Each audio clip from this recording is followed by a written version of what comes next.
Sir, news from the underground. Hello, welcome to The Underground. This is the podcast where we talk about the world and how crazy and weird and messed up it is. I'm your host, Duncan Michael McPherson. This is part 2 of a podcast, so if you didn't see part 1, you should go back and watch the last video. So this is about Alex Berenson, who was on Joe Rogan, and he claimed that the vaccine may actually cause COVID. At least that's what the UK data suggests for 40 and up. So we're going to do a deeper dive into the data to look at why this needs an explanation and why the fact checkers are not giving an adequate explanation at all. So let's take a look. Last time I looked at this article, I want to go into the other article. So if you can see my screen, you can see they say there's a chart here and it says missing context. The white is the unvaccinated, the black is the vaccinated, and as you can see, and on the left we have the rates of per 100,000 of COVID cases. So the black is higher up until you get about to 80 plus. So that means that you're more likely to get COVID if you're vaccinated. That's what that means. I mean, from just looking at that data. So we need to interpret this data to find out if that's true. Now, what they say is it's missing context because they use the wrong data. And so they actually quote a guy on Twitter. I don't know who he is. He says he's a mathematician. I'll go to his page in a second. His name's James Ward. They link... I find this comical because they link to his Twitter page. I tried to Wikipedia him. No mathematician James Ward came up. I don't know who this guy is. I don't know why they think that he's credible. He seems like me, somebody who's doing COVID research online in their free time. Obviously, he's a mathematician, so he's a little more qualified than I am. But overall, it's funny to me, the hypocrisy in it, right? The hypocrisy of don't just go, oh, you did research, oh, you just went on Twitter and you listened to Joe Rogan, blah, blah, blah. That's what I hear all the time from people. But then when some statistics, legitimate statistics from a government website come out that contradict your narrative, you all of a sudden turn to Twitter and go to some random mathematician on Twitter. It's the same thing. So don't accuse, this side of doing things when that's exactly what you're doing. So let's look at his Twitter page. So this is his Twitter page here. He's got the same chart, and he's going to explain it by saying that the government used the wrong data. They should have used the ONS data. And so this would make a different denominator in the equation, which I'm going to show in a second, which would give different results. So the reason that this is happening, and the reason that the different data are important, because if the overall population is different, that means the number of unvaccinated people is different. So if there's 5 million people in a population and they say 4 million are vaccinated, they know that for sure. They just subtract from the 5 million to say that, 1 million are not vaccinated, right?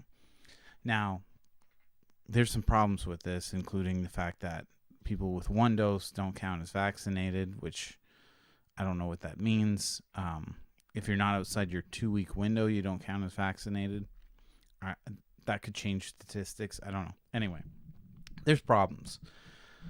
Now, what he's saying here is that this ONS data is a more accurate description of how many people live in the UK. My question, though, is, and this is going to be my question for the podcast, why is the government using data that you think, is worse? Why would the government use worse data? Don't they kind of know what they're doing? And if they don't, then why are we listening to them, right? It doesn't make any sense. It seems very contradictory to the overall, what I've heard from people. So I want to go to this page, which is my mathematics. This is me doing math, which is probably terrible. But so I wanted to find the denominator that they use. And so what I found was for unvaccinated people, right, you have to divide, to find the rate of vaccination, which is this rate here, you have to divide it by a number.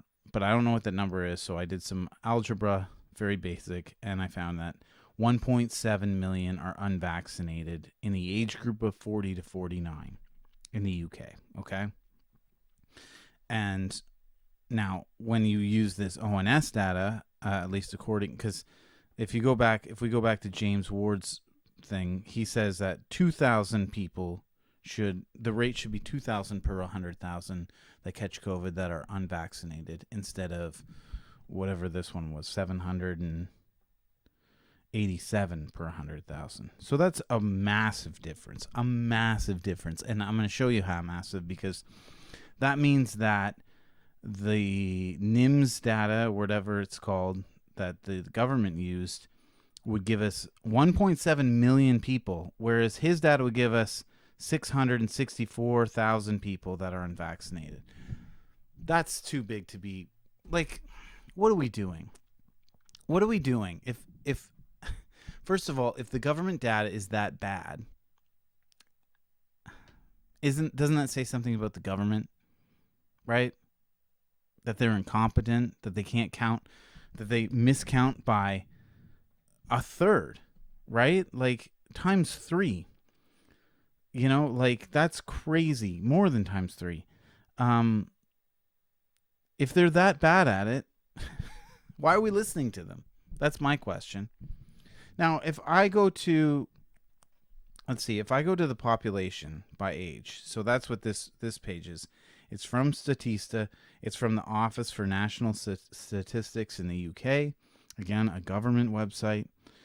So maybe it's still wrong, but if you add 3.5 million plus 3.6 million, you're going to get what I got, which is, this is 1.7 plus 6 million. You're going to get about 7 million people, a little more than 7 million, which is what the population says. So it kind of adds up pretty good, about 7 million people. I mean, there's definitely some discrepancy. Like I got 1.7 and 6.6 million, right? So that's 7.7 million as opposed to about 7 million even from Statista. I don't know. Like there's definitely some discrepancy, but it's not, the difference between James Ward's statistics right here and the ONS data and this one, that's 1 million people just missing or counted that shouldn't have been counted. It doesn't seem like the government would do that. I don't know. Maybe their system is not good for census taking. I have no idea. But like, if we can't trust the government's data, then we can't trust any of it, right? So like, what are we doing? What are we talking about? We have to be able to trust the government's data, especially if you're on the side that's pro-vaccine. I mean, the government's trying to push vaccines, and they're using data that's showing that the vaccine may cause COVID. So I don't know what's happening here, but it needs an explanation, and it needs a better explanation than what this fact-checking website gave, which is nonsense. It doesn't give a good explanation at all. Don't listen to it. It's just proof that these fact-checking websites have an agenda and a bias, and that they're trying to push you in a certain direction by using any means possible, means that they would consider, egregious if I did it. They're doing the exact same thing. They're saying, "Oh, the government got the data wrong." Well, I don't say that because I don't like that argument. Anyway, that's all I got. I'm not saying that that the vaccines cause COVID. I'm just saying that it's a possibility, and it's a realistic possibility that we should consider, and that's what the data suggests. So give me a different explanation, and I will be happy to change my mind. But I need an explanation, a real explanation for the data. So thanks everybody for listening, and have a good day. Stand up to your government. Bye, everybody. Thanks for listening to The Underground. Please like and subscribe, and share this with your friends. I really enjoy doing this, so please share it with people who might also